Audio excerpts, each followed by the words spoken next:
Sustainability is one of the hardest things to do in college football. That is why Nick Saban was so impressive at Alabama.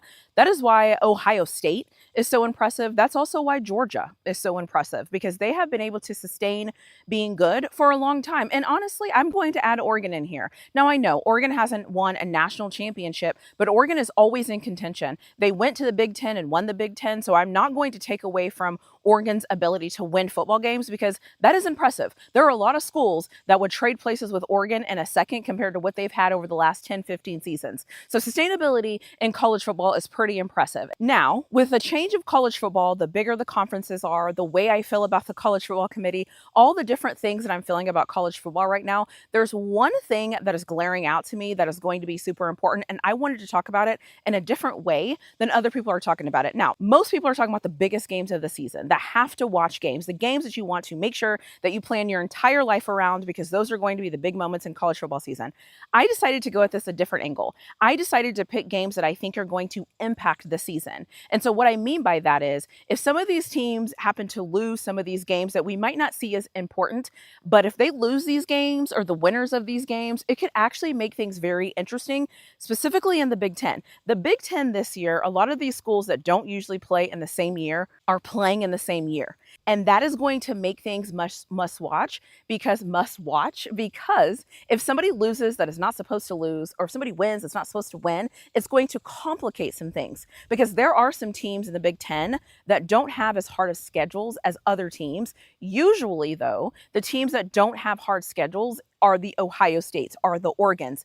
This year, the team with the easiest schedule per se that might have an opportunity to shake things up is going to be Penn State. I talked about Penn State a little bit in the offseason. If you go look at their schedule, you will see what I'm talking about. What I decided to do in this video is to talk about the college football games that I am interested in seeing, because they might impact how we view the college football playoffs, mainly because who wins and who loses is actually going to matter, because the committee has shown us it doesn't matter about strength of schedule. What matters is your wins and your losses. And that is setting up the season to be very fascinating and very interesting, because some of these schools are having to play each other, and they don't usually have this type of schedule than they have this year. I just wanted to pop here and say, if you haven't already, don't forget to hit that like button, double check and make sure that you're subscribed to my channel. And if you want to, leave me a comment in the comment section below.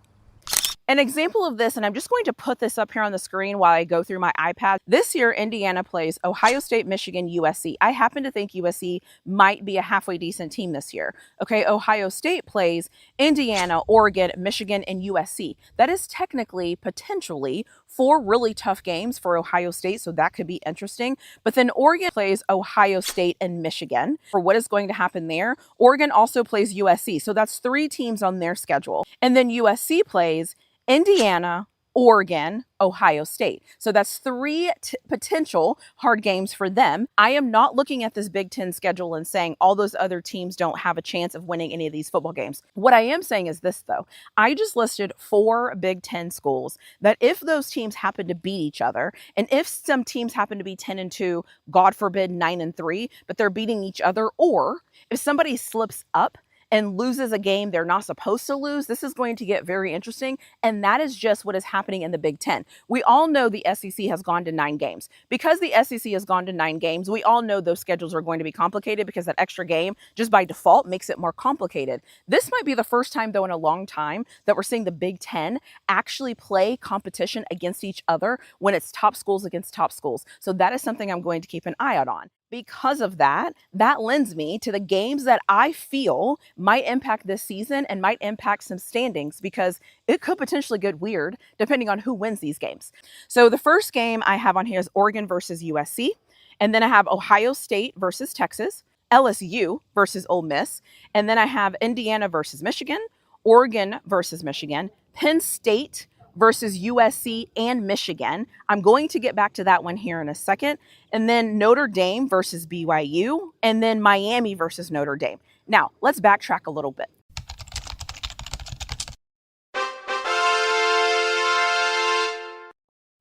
The Oregon versus USC game is interesting if USC is able to beat Oregon, because not a lot of people are going to see that game as a loss for Oregon. So if USC is able to upset Oregon, That could impact a lot of things, and that could impact the flow of the season. And again, something to keep an eye on. The other thing I find interesting is the Ohio State versus Texas game, depending on what happens during the season. So, for example, if Texas takes that loss and they have that loss in their schedule, and then we get to the end of the year, and then that's their third loss or that's their second loss or whatever, right? We'll have to have a conversation. And the same with Ohio State, because Ohio State has some games here that they could potentially lose. If they happen to lose that game against Texas and then manage to lose 2 games in the regular season, what does that mean for them? So that Texas-Ohio State game is going to be one that I have on this list because I think it might make an impact. And then LSU versus Ole Miss, that's an SEC versus SEC. A lot of people, when you look at them, depending on where you see LSU and where you see Ole Miss, there might be a jockeying for a position. And there's probably a better way to say that, but there might be that happening in the SEC. And if so, this game could be a determining factor on what happens and how that moves and how that shakes out. Another game on this list is really the Michigan game. So Indiana versus Michigan, and then I have Oregon versus Michigan. Obviously, Michigan winning those games is going to impact the other teams, and then Michigan losing those games is going to impact Michigan. I think a lot of people are questioning what Indiana is going to be this year. I don't think anybody knows what Indiana is going to be this year. So that's another thing. Is Indiana going to be consistent, disciplined, and all those things that they were last year? I don't know if anybody really knows the answer to that. And let's be real, we don't know what any of these teams are going to do. So that is something that I think is going to be impactful. Who is going to win those games? And then I have Penn State versus USC and Michigan. The reason why the Penn State one is here is because of this. If you look at Penn State's schedule, Penn State, in my opinion, has the best schedule when you look at all of these other schools. They have a better schedule than Indiana. They have a better schedule than Ohio State. They have a better schedule than Oregon. They have a better schedule than USC. And I believe they have a better schedule than Michigan. So if they happen to beat either Michigan or USC, things might get weird.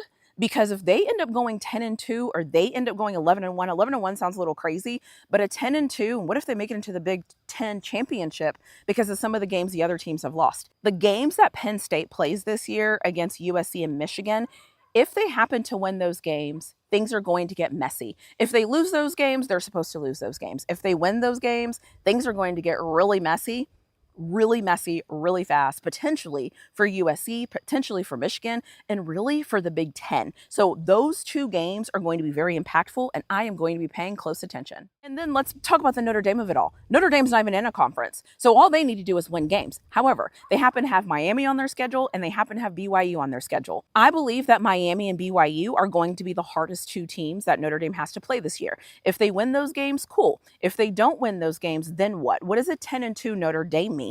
And then the BYU of this all. If BYU happens to beat Notre Dame and then maybe they lose to Texas Tech like in the Big 12 championship again or something like that, BYU only having 1 loss is going to be something to keep an eye out on. I mean, for Notre Dame, look no further than last year. The game they lost against Miami last year, arguably, kept them out of the college football playoffs. So this year, these games are going to have so much impact because of the way that they are structured, where they are in the schedule, what it means if they win and if they lose. The other thing that's going to be interesting here is because college football has changed the rules.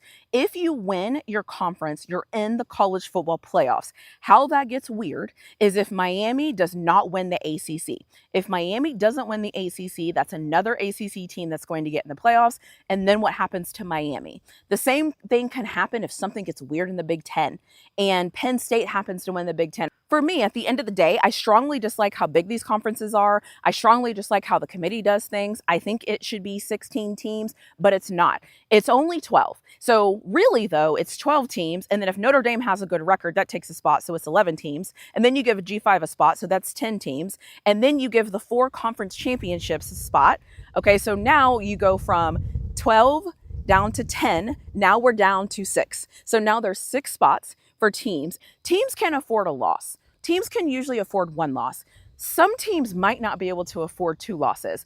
We so far haven't seen a 3-loss regular season team in the college football playoffs. And if there is a 3-loss SEC team and a 3-loss Big Ten team, who gets that extra spot. Or that might bump both of those teams out and make room for a 1-loss or 2-loss Big 12 team, which always leads me back to my original issue of hating the fact that we do not do strength of schedule. So I decided to pick impactful games because impactful games is going to matter to the college football playoffs.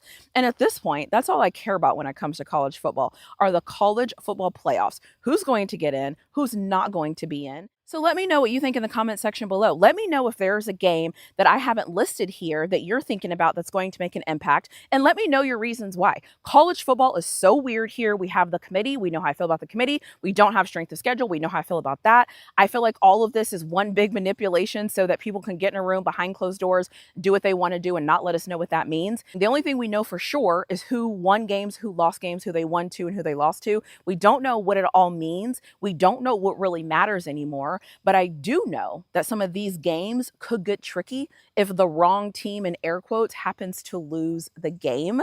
But let me know what you think in the comment section below. Let me know what you're thinking about this. And as always, I will see you in my next video.